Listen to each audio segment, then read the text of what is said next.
thank you for coming on the pod today. Thank you for having me. Thrilled to have you here. I would say you're probably like my favorite Instagram follower. No way. Stop. I just like, I absolutely love following you, and don't think that there are a lot of people who have blended your expertise and been able to execute it and output it in the way that you have. Thank you. I really appreciate that. Yeah, I think that's everything. I mean, we all have like skills and things that we're interested in, but being able to then share that information in a way that's interesting and engaging is everything. Yeah, it's been a journey for sure, figuring that part out. How did you start Data But Make It Fashion? Yeah, good question. So I've been coding since I was 13. Okay. So I had a computer science background, took some classes in high school, and then when I got to college, I ended up majoring in computer science as well. So I had that skill set. I had like the data analysis, and I knew how to code, and I knew how to do all that fun tech stuff. But in college, I really struggled because it kind of seemed like the only opportunities in tech were like Silicon Valley, tech bro, working at a tech company. And like, while those are all great and valid paths, I definitely did not feel like I really fit in. And so because I was really interested in fashion, I tried to figure out how I could blend the two. I didn't really think I could. But the summer of 2019, I did an internship at Google in New York City. And I had a wonderful boss, shout out to Anu, she's the best, who was very, very adamant and very helpful in allowing me to figure it out and teaching me different things that I could do in tech that I could apply to fashion. So that's when I started the Instagram account. And it was kind of just a way for me to post what I was doing and post what I was working on.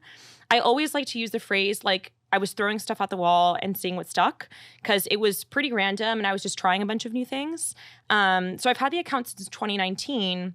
I would post on it maybe like once every 2 weeks. It was just kind of fun stuff I was doing on the side.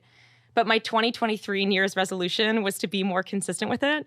So I started posting something, whether it was a reel or a post or anything, every single day. And there were just so many things that I learned by doing, especially kind of what you mentioned, like figuring out how to package this information in a way that people wanted and that resonated with people. So I learned a lot by just posting a lot and being more consistent. And then it took off pretty quickly after that. So I can't tell. I could maybe count on multiple hands how many times my New Year's resolution has been like, be more consistent with your content. And this episode's coming out at the beginning of the year. So I'm sure a lot of people are like nodding their heads being like, yes, I need to be more consistent with my content. Yeah. Honestly, it helped a lot. I mean, it was night and day. Like, also because I think there's so many things that you can learn from books or podcasts or, like TV or advice, but there's some things that you just can't. And so I always think about like that there's just so many things, like the way I post even 6 weeks ago or 6 months ago is so different than the way I post now, because there were some things I could only have learned by doing and learning how people responded to stuff and trying something. And then if it flopped, okay, archive. And if it did well, oh, okay, like why did that do well? So the consistency really, people are onto something with that and really helped. Are we archiving our flopped posts? You know what? I used to more. Okay. Now I'm like, okay. We're like, embrace it. I think being in social media, and especially if you're someone who is data-driven and really has an end goal, it's one of the most vulnerable jobs you can have in the world. You really have to be willing to flop in front of thousands of people. Just for shits and giggles. Like, just to put your like greatest ambitions out there and be like, is this outfit working? Do people like this? Is this format working? It's really a vulnerable job. But I think if you can lean into that, I've found like so much like love and community in that, and just being like, okay, you guys are here on my journey. I've had Instagram for 10 years. You guys have seen me posting mirror selfies in college and now like up to, getting married. Like, I think if you're willing to do that, you really will feel like the fruits of your labor in it. Because I think if you can build a community that's willing to be on the road with you, it's great. Yeah, that's a good point. I really like what you were saying earlier about, feeling like if you wanted to be in tech, you needed to be in Silicon Valley. Yeah. It's a question that I get asked frequently. Like, if you want to be in fashion, do you need to live in New York? Yeah. And especially now that I live in LA and I've found such a great fashion community there, and I'm like thriving more than I ever did living in New York for 10 years. Yeah. It's an interesting conversation to bring up. What was helpful for you in finding that community here and really planting your feet on the ground and saying, I can do this here. I don't need to move to Silicon Valley? Yeah, well, honestly, when I was in college and applying to internships, I remember I had applied to Google like 7 times before I actually got a job there. I just kept getting rejected. And every single team that I applied to was based in Silicon Valley, except for by chance the one that I got accepted to. It was just they were randomly based in New York City. And so I feel very fortunate to have had that experience because my first experience working for a big tech company was at the Google Chelsea office here in New York. So that was good to see. I think then pretty soon after that, the COVID pandemic kind of democratized things a bit because remote work became so popular and it was so kind of normal to not live in a big city or not live or have to live in San Francisco or Silicon Valley to work for a company. I do still think there is kind of this idea that like the best tech talent is in Silicon Valley. I think there's a little bit of truth to that. I think there's just so many people there that do tech, but I think that can be true for like maybe a subset of what tech is. And I think there's so many ways that you can apply tech outside of tech companies. So I always tell people like any company that you can think of like hires tech talent, right? So companies like L'Oreal, Estee Lauder, Pepsi, LVMH, Nordstrom, like really everyone. And a lot of those companies, like if you're looking for a tech company, fine, okay, maybe that's going to have headquarters in SF. But if you're interested in doing tech outside of tech, there are a lot of companies that are headquartered everywhere else. A lot of other cities in the US, a lot of cities abroad. So I try and think about like, okay, sure, like the validity of living in Silicon Valley is very valid for a subset of people, but there are a lot of opportunities outside of Google, Facebook, Microsoft. I always make the case for Instagram being a business card and you being able to like share that business card virtually anywhere. Yeah. I think of so many of my favorite creators now who are based all over the country. And I, a lot of the times, actually have no idea where they're from. Yeah, that's Obviously, true. if they're like New York content creators, you can see New York as like their backdrop. Cool. But like there are so many who I'm just like, where do you live? Yeah. One of my favorite girls on Instagram, her name is Summer Warren. And I did not know until recently that she's based in Arizona. Oh, wow. And I just like would not have known. I've never been to Arizona, so it's not like I could recognize any of the spots. But yeah, nowadays like it's really kind of hard to tell. And if you make good content, you make good content. And I don't really care where you make it from. I mean, no one knew where Nara Smith lived until like recently. Yeah, you're right. Everyone was like, where do you live? Yes, and I'm I like, remember that. Yes. But like no one knew where she was. Yeah, and she became the biggest creator in the country. Yes. Like, I really think you can do it from anywhere if you have that like niche. And like, for all I know, you could be living in SF. I just know that you live here because you like hang out with the girls. Also and I, like, because see you out and about. But like, besides that, like, I'm like, oh, she could literally be anywhere. And if she's creating great content, I don't really care. So my answer to like, do you need to live in New York to be in fashion? Do you need to be in SF to be in tech? Like, no. Yeah. I think you just need to have a really good business card. Yeah. Yeah. Good point. I agree. Every time I like see you on Instagram, the one thing I'm always so fascinated by is you're like, okay, Navy's coming back. And I scanned X thousands amount of things on the internet to come to this conclusion. And I read that you actually built a software to be able to analyze fashion trends on the internet.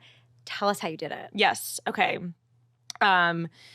So I try and think about everything because I don't work for a fashion brand. I don't have access to like if I worked for Louis Vuitton, maybe I would have access to like data that they have, like what products are selling or what people are buying or what they see trending on their website. But because I don't work for a fashion brand, I don't have access to like brands' proprietary information. So I try and think about everything that's publicly online as a possible data point. So anything from pictures on Instagram to comments on Instagram to likes on Instagram to tweets to news articles to reviews on Vogue.com, like really anything that's public and online, I will scrape it. I will create a data set for whatever trend I'm looking at. Like navy blue, I'll just pull a ton of posts or comments or pictures talking about or referencing navy blue. I'll build a data set on that. And then I'll use a couple of different methods to analyze it in a way that I think works, including like whatever kind of knowledge and context I have on fashion, like how much should a like be worth, how much should a retweet be worth, etc. I will say like the very like genesis of the software, it's pretty kind of, I think, standard data analytics. When I started, it was at least pretty standard data analytics. Like the first computer science class I took in college, they taught us how to scrape Twitter and run something called a sentiment analysis, which is where you try and quantify how positive a tweet is. Like if a tweet says navy blue is awesome, that is like good and positive, and the computer will tell you that. And if a tweet says navy blue is horrible, the computer will tell you that's horrible. But the way that we learned that was they told us how to scrape it and do a sentiment analysis to see how people were feeling about different political candidates. Because my first semester of college was 2016. So I was like, okay, how can I do that exact same thing? But instead of political candidates, I want to look at like navy blue or ballet flats. So that's kind of how I learned it. But what about, I'm thinking of like my own Twitter feed right now and like thinking how crazy the like almost Twitter lingo dialect is. Yes. Like, yes. It's very hard. Yeah. What if there's like someone saying like navy blue is sick? Yes. That's such a good example. I always use the example of sick. Sick is like, yes. Because like the scraping of it could be like, oh, it's sick. It's bad. Exactly. But to us, we're like, that's the coolest thing ever. So how... Another one is like, I'm dead. Like, I'm dead. Yeah, and like, obviously that's a positive thing. I think about this all the time. And that's why I say like, you have to tweak it a little bit. Yeah, you have to like intervene a little bit. Yes. Okay. And so it's like, okay, I understand that if someone says this outfit is sick, that is a good thing. Like I can kind of manually adjust for that. Like even like things like little emojis. I mean, it is very interesting. And that's why, I don't know, I have never been a believer that like computers are going to take over the world, because I do think humans are always kind of needed to intervene. And that is a good example of that. I try to think about the way that I view trends as someone in fashion who loves to follow trends. I get so much negative commentary through social media of people being like, why do we follow trends? Mm-hmm. It's so cyclical. I do it for fun. I enjoy it because that's just part of fashion. And I'm not someone who will like go spend $1,000 on something to be trendy, but I like to know what people are interested in. Yeah. It's what, to me, trends are what keeps like kind of the hamster wheel of fashion moving and the discourse moving. And it's fun. I really enjoy it. But I wonder, to me, trends feel a little bit emotional. Like a color for the season, or ballet flats even have like, I feel like an emotional context to them. How does analyzing trends make you look at fashion differently, especially for something that I consider to be deeply emotional? Yeah, that's a good question. I also like definitely, now it's a bit different, but when I was starting the account, when it started to grow, I definitely got a lot of comments that were like, we shouldn't just be chasing trends. Like, this is not the point of fashion. And look, like I said, navy is the new black, and here I am in an all black outfit. Like, I'm definitely not telling you you need to buy everything just because it's hot. But I do think it's interesting because I think I wasn't really into fashion when I was younger. I didn't understand it. I thought it was a lot about logos and like very superfluous, very vain. And it wasn't until I watched the Alexander McQueen documentary that McQueen? I was like, yeah, so good. No, literally life-changing. Like, it changed my life. If you guys have not seen that, you need to watch it now. Wow. Definitely watch it. And I think that's when I realized that fashion had so much more to it. Like, a lot of creativity, a lot of nuance, a lot of passion, a lot of emotion. And I do think that trends and what's happening in fashion are sometimes a product or very indicative of how people are feeling, what's happening in the world, where we want the world to go from here. So like a really good example is when green was really popular this summer. There were 2 major worldwide artists that had dropped albums that featured very heavily green, and people leaned into that a lot. And then of course green starts to rise in popularity. And it didn't come out of nowhere. It came because people were listening to these artists' music. People were going to their tours. It was resonating. People probably saw it as an inspiration of, you know, I really align with this artist. How can I incorporate green into my wardrobe? And even if it's like subconscious, the data lines or the trend lines definitely show that, you know, trends rise and fall usually for a reason. I mean, maybe sometimes it's random, but they don't usually come out of nowhere. And that's what I think is really beautiful to see. When I analyze trends, it's not so much to tell you what to go out and buy or that you have to go out and buy something to be in style or to be stylish. It's more like, okay, you know, there are certain things that are happening in the world. There are certain things that, you know, ways that people are feeling, and this is how it's reflective, or this is how it's manifesting in fashion and fashion trends. What do you think makes a trend stick? For what makes a trend stick, I try and think, well, I think the biggest example, at least this year, of a trend sticking for a long period of time, I think, was the Western aesthetic that started becoming really popular in like January, February. I think there's a couple of reasons for that. One, I think everybody was hopping onto it. Like, you had Bad Bunny release an album where he had kind of, you know, like a cowboy on the cover, himself as a cowboy on the cover. You had Pharrell's fashion show for Louis Vuitton that was very Western. You have Beyonce come out with Cowboy Carter. You have Peso Pluma and his, you know, kind of very Western aesthetic as well at Coachella. Like, there were just so many people that were hopping onto it. Lana Del Rey with her country album, Post Malone. I mean, I could go on. But I think what made that trend stick is that it was not very restrictive. like, for example, if you think of something like skinny jeans, which are always popular, by the way, like anytime I analyze them, they're always popular, I will say. But like, that's a wait. Whoa. The earth just shook. Yeah. You're telling me that every time you put skinny jeans into your fashion simulator, they come out as popular? Yes, every single time. And it drives people crazy because I will always post about it and people get so angry and I'm like, like they've stuck around for a really long time. I'm like getting hot. I'm getting a little warm. I think what's difficult about something like skinny jeans is that it's a very specific silhouette. It's a very specific item. And so kind of following that trend is not... Really quickly, is this a global scan or a US scan specifically? US specifically. Yeah, I know. But where? Why? Why? What do you think? Okay. What do you? Look, why do you think cute in a riding boot? Let me get my shit together. Why do you think that they maintain their popularity? Because one of the questions I wanted to ask you was, going into this year, there has been a very strong conversation about skinny jeans coming back into the fold. Yes. Why do you think that why do you think it's such a divisive conversation? I think there are some things that are just popular to hate on. Like, I think ballet flats was that until around a year or two ago. I think everybody loved hating on ballet flats. People love hating on low-rise jeans. Like, there are certain things that I think are very popular to hate. And those things I love plugging into my fashion simulator, as you said. And they're always popular. They're always popular. So it's a bit like, you know, say whatever you want. Like, I know you all love skinny jeans. And I think, look, skinny jeans maybe is a bad example. But I think, you know, people wear them tucked into boots. People probably have a pair that they've had for a long time. Okay, the boots is a very specific example, which I agree with. Like, do you need one in your closet just to be able to wear with knee-high boots? Probably. Yeah. As you can tell, I'm a hater. That's why I keep that's why I keep my pair too. Yeah, you need them for that. Yeah. I'm curious, you brought up Western and immediately my brain started going back and forth because I think there are certain things, and you are the perfect person to have this conversation with. I do think as a society, we're really quick to call something a trend versus something that is almost like a neutral in our closet that we rotate out. I'm trying to find the word for what that is. Yeah. But it's not a trend. To me, like a pair of Western boots, or even, what was the example the other day that was used? Leopard. Or even like a pair of cargo jeans. Like, those are not things that, when I see they're trending, I'm going to buy a new thing of. There's something that I usually already have in my closet. Yeah. What do you think about that? I don't know. I remember when I kind of started, I was looking a lot at runway trends. And I would look at kind of like every runway show from McQueen to Balmain to Louis Vuitton to Chanel, like to Acne Studios. I mean, everybody. And there were certain trends or certain things that were pretty consistently seen across everyone.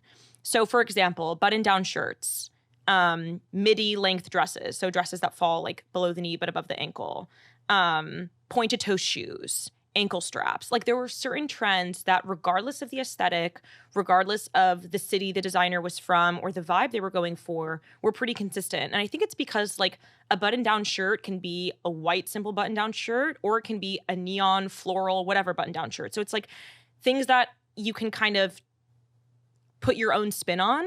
I think those are what I would call like a staple trend, because they can look so many different ways, but ultimately they are things that go with a lot of different things.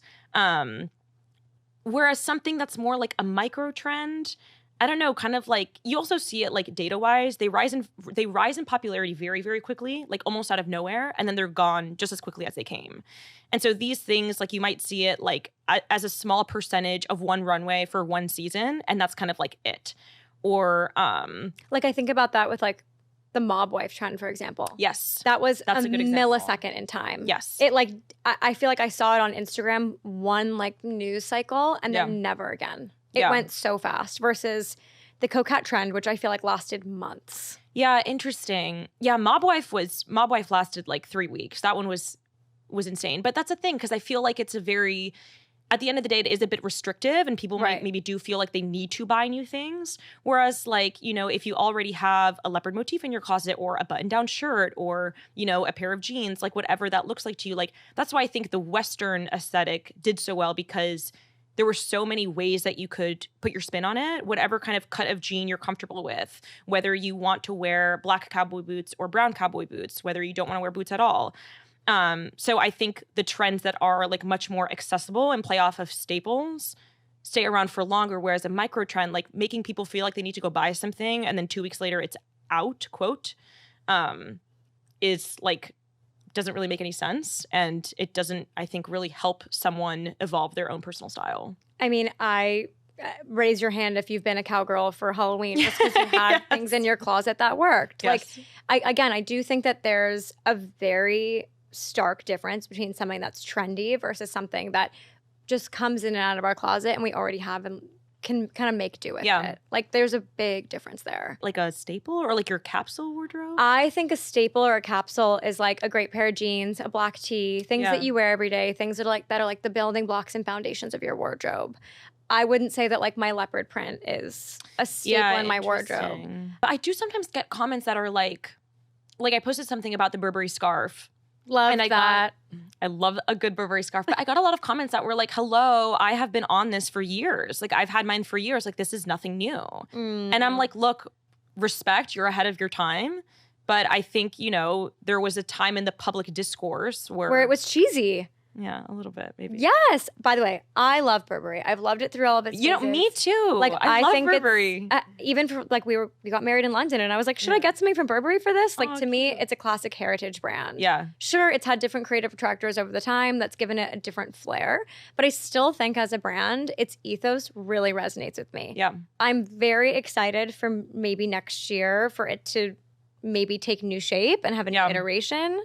But yeah, let's be real. There was a point in time where the plaid Burberry was not, quote unquote, in style. It just wasn't. But same with like the Louis Vuitton Neverfull. Like, I feel like just something becomes so popular that it becomes cheesy and overdone, and then it kind of takes the back seat. And then once people have kind of forgotten enough about it, it's like, oh my God, yeah, of course. Like, that was so chic. Or like, I had one of those when I was younger, and then it comes back. You're making the case for people who like are cleaning out their closet and they're like, I keep this, it could come back in style. It's hard, yeah. It is really hard. I would say like there's a barometer of that. Like, people are like, should I keep my wedge sneakers? And I'm like, burn them at the stake, babe. Oh my God, wedge sneakers? You don't remember? Like the shape ups? Like you might be a little, like, because you graduated 2020. Yeah, right? yeah. Yeah. So like 2012 to 2016, the Isabel Marant heel sneakers were huge. Oh my God. It was the biggest deal in the world if you had those. I cannot imagine seeing those around town. Oh, they were everywhere. Really? They were everywhere. And then they were just like overdone, or? Yeah, if I saw them now, I'd be like, we gotta talk. Yeah. Like, there are some things that just aren't coming back. But yes, I do think that like those classic brand emblems will always kind of come back into popular discourse. I don't think they're ever something that you should get rid of. What do you think was the most shocking trend from last year? I think drop waist dresses I was a little bit interested by, just because it was such a specific silhouette and I didn't expect to see so much of that. I said that as well when we talked about it on the pod. I had said that it's hard to quantify that as a trend to me because that's a fit. Interesting. Yeah, it's for a specific body type. It's something that you either feel good in or you don't. Yeah. So to make that trendy, I thought was a little unfair because some body types don't feel great in it. I agree. I agree with that. That's why I think some trends, like for example, the bubble skirt came and went like super quickly. That was like 2 weeks. And I think it's because a lot of people just, if you don't appeal to a wide range of people or make a wide range of people feel comfortable, like your trend is not sticking. I remember something I posted earlier in the year, like March or April, was about the comeback of black nail polish, which I personally very strongly stand by. But I was a little bit shocked by that just because it is, I think, one of those other things that people love to hate or love to say, oh, I did this when I was 13, never again. And then when I look at the data, it's like, I think maybe some of you are doing it again. Do you feel like maybe some of those trends from our younger years, skinny jeans, black nails, like, do you feel like some of those are like things that we just need to revisit to get it off our chest kind of in a way? Interesting. Like, we love to hate it because obviously like everybody thinks about their 13-year-old self and they're just like, ah. I know, so cringe. But like, maybe it's an itch we need to scratch again.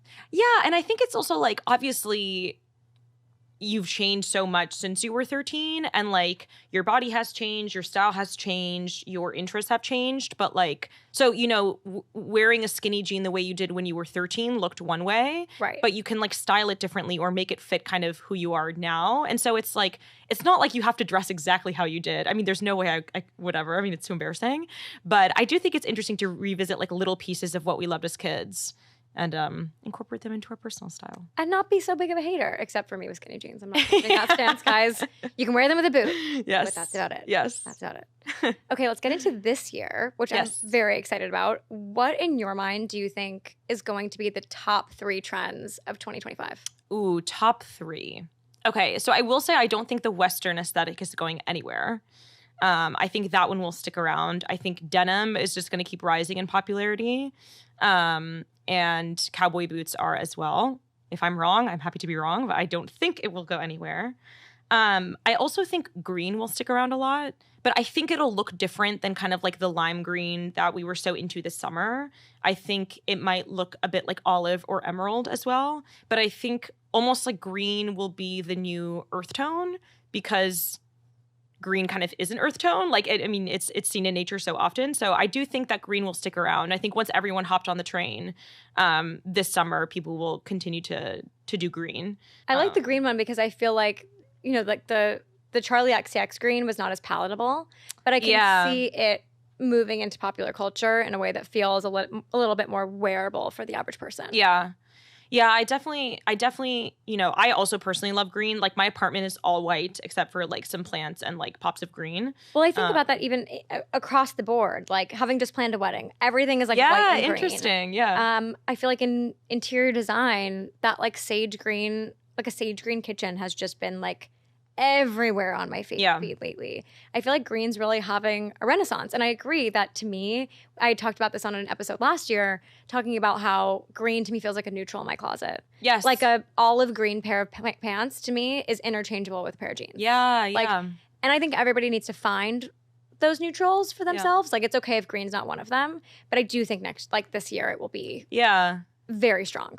And I think that's kind of what's happening with navy rising in popularity now. I think it's like, okay, I don't know. I live in New York, so I always wear all black. And like everybody's like, oh yeah, like people in New York always wear all black. But I think people are trying to experiment with color. Like I think the Barbie press tour did wonders for pink. I think obviously the summer was a huge time for green. I think now the Wicked press tours bring back both of those at the same time. But I think it's like people want to figure out how to incorporate more color, but in a way that feels like comfortable. So I am not about to go from an all black wardrobe to wearing neon green. Like that would feel very strange. Like my friends will think I'm having an identity crisis. But like something more muted, or like I can play around with navy, or I can play around with something like an olive green and figure out how I want to incorporate more color into my style. Fashion's always going to have a fixation with pink. Yeah. I think we went from like Valentino hot pink, to Barbie pink, to now Wicked pink. Yes, like I think we're always going to have some excitement about the color pink. Yeah, and I love pink. I love it. Yeah, we all do. It's a great color. It's good fun. I also think, I think bag charms.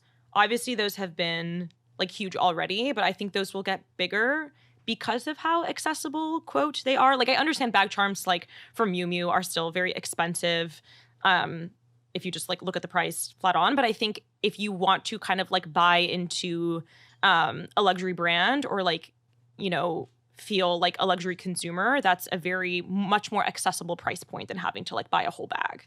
Chanel for holiday this year did a bag charm that was their mini fragrance. Oh, cute. So you could hook it on to whatever bag you have and it would just pop out and be a fragrance. And it was so genius. Cute. And I think, you know, big brands like that are also riding on bag charms being a big thing. Yeah. And I think they're just going to continue to evolve. But I also like how they're becoming utilitarian.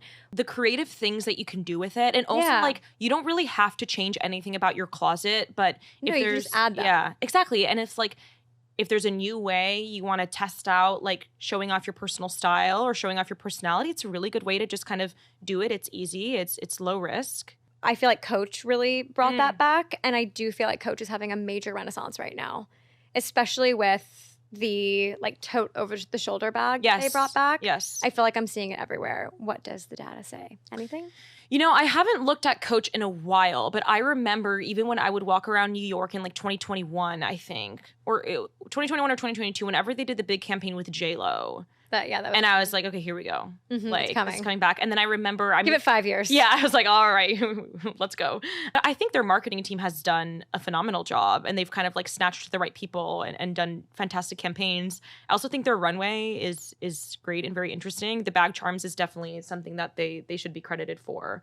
But yeah, it's interesting. Like a lot of, I think, brands, like kind of the same way that we were talking about the Neverfull or the Burberry scarf, like you have J. Crew, Banana Republic, Abercrombie, Coach having huge comebacks. Major upgrade moments. Yeah, it's interesting. I love it. Yeah, I like it too. I just like think, Coach. I think something that I assessed while I was living here and even coming back for New York Fashion Week was that there was a point in time where I felt like a lot of those New York heritage American brands had kind of disappeared into the background. And at least for me, as someone who grew up consuming those and really find them to be the fabric of American fashion, I missed them. And I felt I definitely felt that lack of energy. Like even for New York Fashion Week, when like Ralph Lauren stopped, when Tom Ford stopped, like there was definitely a piece missing. So now that you see so many of these, again, heritage brands coming back and really reinventing themselves, it's exciting again. I'm really excited to see Coach kind of rebrand. I'm so excited to see the Banana Republic rebrand, which I've been shopping frequently. My husband's been shopping frequently. It's so great. So good. Gap and Zac Posen. Yes, so good. So good. Like Cynthia Erivo wore it for the Wicked press. I'm talking a lot about Wicked today. But, there's so much going on, I think, in these like heritage American brands that I'm very excited to see for next year. Obviously, we have so many incredible new brands, which I'm excited about. And I love supporting new designers. But I'm so excited to see those brands give themselves like a little bit of love because they hold up the industry. 100%. And I don't know. I think it's interesting because like you have the 4 fashion cities, quote, and like 3 of them are in Europe. I guess like I know London's not in Europe, but like, you know what I mean? And so I don't know. I think, then you have New York. And like you said, a lot of brands have left New York. But New York has such a wonderful energy and it has so many people that are really passionate about fashion. So I think, I do love the new players as well. I'm obsessed with some of them. But I think it's really nice to put some energy into the ones that have been around for a while, like Coach or Tory Burch, and showing them some love. We love Tory Burch in this house. Yeah. This is a Tory Burch house. Same. 100%. Big fan. Burberry, which we talked about earlier, I think is going to have a huge year. What does the data say? Yes. Okay, so what the data says about Burberry, I looked at the Burberry data less than a week ago. And so I looked at both Burberry and then also like Burberry scarf, Burberry plaid, Burberry trench. Everything was increasing. I got a lot of comments that were like, have you not looked at the financials? Yes, I have looked at the financials, but like that. What? Because they've had a rocky couple of years. Does that matter? Well, that's the thing, because I feel like. Does it really matter? You have to give it a second. Like if people are going, like it's rising in popularity now, give it some time and it will, I think so. I'm happy to be wrong, but like I do think it will reflect in the sales numbers, but it's not going to happen overnight. I think there are a lot of things that had already happened this year that are kind of setting Burberry up or like set the foundation for the scarf to start becoming more popular. Like plaid started rising a lot in popularity a couple months ago.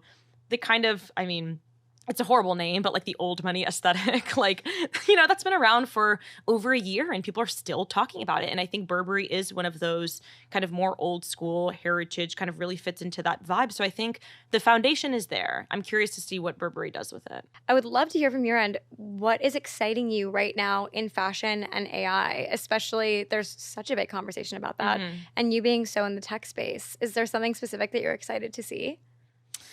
I think AI is interesting because I think it stresses some people out because, I don't know, it's like, you know what? My hands raised. Honestly, kind of same. Really stresses me out. I think there's a lot of ways that tech can be applied to the fashion industry in a way that it doesn't take away from the creativity and the artistry of fashion. Like, I very much do not want to take away from that or do not believe in taking away from that. And I think when people hear about AI, they're like, okay, like a robot is going to design our clothes. And like I said, earlier in our discussion, like I just don't really think that's going to be the case. Right. I think humans, especially in an industry that's so creative and requires a human touch, will always be there. I think one of my favorite ways that tech is applied to fashion or to fashion brands is personalization.